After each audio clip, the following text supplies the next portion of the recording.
Adrian, Hamas is still holding more than 100 hostages. How does Passover feel and look today after all that has happened since October 7th? Nichole, good afternoon. Now, first, it will be what everyone is feeling in the Jewish community. They are concerned. There is fear. There is more vigilance.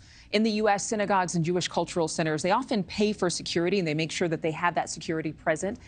Following the October 7th attacks and subsequent protests, anti-Semitism incidences in this country have tripled, according to the FBI, the agency warning of heightened risks of lone wolf attacks on Jewish houses of worship during the Passover holiday, which lasts 8 days technically. And the actual celebration itself, the special meal for Passover called a Seder, will also look different because many will be leaving an open seat at the table this year as a remembrance of the more than 100 hostages still in captivity in Gaza as the war rages on. Now, I spoke to Tal Heinrich, a spokesperson for Prime Minister Netanyahu, as well as a woman who is a dual American-Israeli citizen who survived October 7th, about how they were feeling at this intense time around the globe.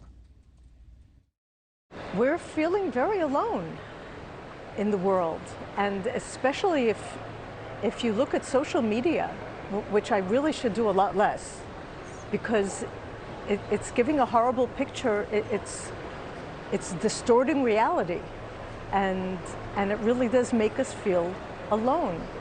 And everything that's happening is being flipped, and all of a sudden we're being called genocidal. It's just,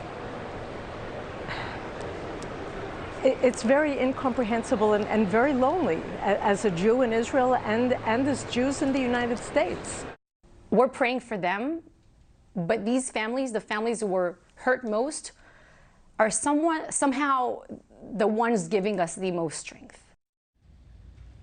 Now, I do have to say that, Nichole, Benjamin Netanyahu, the prime minister, he compared the events of 2024 to the days of the very first Passover over 3,000 years ago. In a statement released on Sunday, the prime minister, quoting the book of Exodus, marking the time of the first reference of Passover in ancient Egypt, when Pharaoh would not let the Israelites go. In a statement on Sunday, he said, "Why is this night different, citizens of Israel?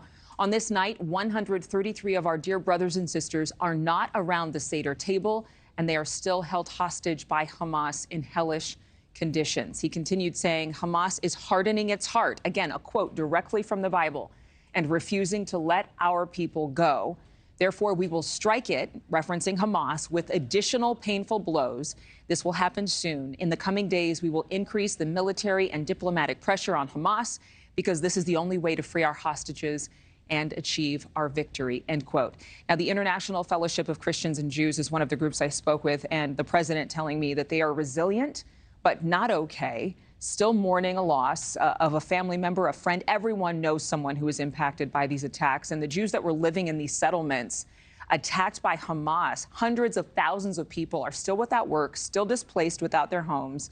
The charity has given $5 million of Passover food, Nichole, to those in need, including those evacuees and victims of the Nova Music Festival. Nichole? Yeah, certainly a very significant Passover this year. Adrian, thank you.